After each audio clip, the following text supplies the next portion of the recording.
आज हम इस वीडियो में पार्ट 5 पढ़ने वाले हैं, जो कि कवि सूर्यकांत त्रिपाठी निराला जी की रचयिता है। इस वीडियो में हम इस कविता का अर्थ जानेंगे, तो रोज़ की तरह बने रहिए आप हमारे वीडियो में अंत तक। तो चलिए वीडियो को शुरू करते हैं। तो वीडियो शुरू करने से पहले हम दोनों कविता का अर्थ एक एक करके जानेंगे। तो चलिए सबसे पहले हम उत्साह कविता का अर्थ जानते हैं। पहले कविता में कवि ने बादलों के बारे में लिखा है। कवि बादलों से गरजने का आह्वान करता है। कवि का कहना है कि बादलों की रचना में एक नई नवीनता है। काले काले घुमराले बादलों का अनपढ़ रूप ऐसे लगता है कि जैसे उसमें किसी बालक की कल्पना समाई हुई हो। उन्हीं बादलों से कवि कहता है कि वे पूरे आसमान को घेर कर घोर ढंग से गर्जना करें। बादल के हृदय में किसी कवि की तरह असीम ऊर्जा भरी हुई है, इसलिए कवि बादलों से कहता है कि वे किसी नई कविता की रचना कर दें और उस रचना से सबको भर दें।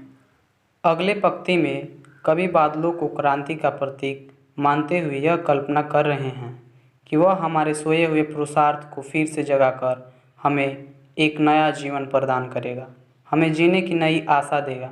कवि इन पंक्तियों में कहते हैं कि जब भीषण गर्मी के कारण दुनिया में सभी लोग तड़प रहे थे और तपती गर्मी से राहत पाने के लिए छांव व ठंडक की तलाश कर रहे थे, तभी किसी अज्ञात दिशा से घने काले बादल आकर पूरे आकाश को ढक लेते हैं, जिससे तपती धूप धरती तक नहीं पहुंच पाती।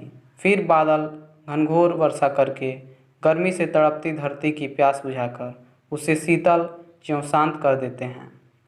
धरती के शीतल हो जाने पर सारे लोग भीषण गर्मी के प्रकोप से बच जाते हैं और उनका मन उत्साह से भर जाता है।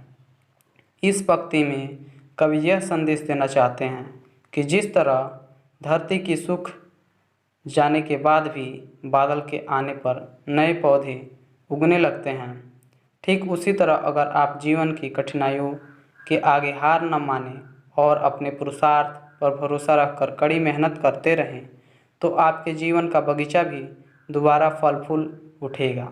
इसलिए हमें अपने जीने की इच्छा को कभी मरने नहीं देना चाहिए और पूरे उत्साह से जीवन जीने की कोशिश करनी चाहिए।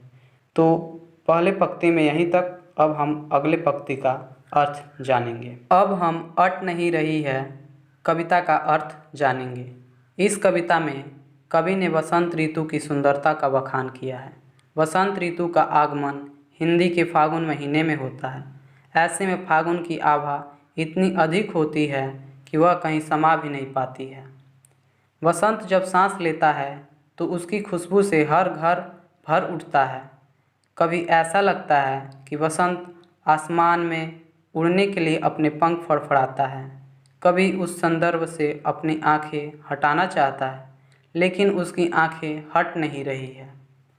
पेड़ों पर नए पत्ते निकल आए हैं जो कई रंगों के हैं। कहीं कहीं पर कुछ पेड़ों के गले में लगता है कि भीनी भीनी खुशबू देने वाले फूलों की माला लटकी हुई है। हर तरफ सुंदरता बिखरी पड़ी है और वह इतनी अधिक है कि धरा पर समा भी नहीं पा रही है।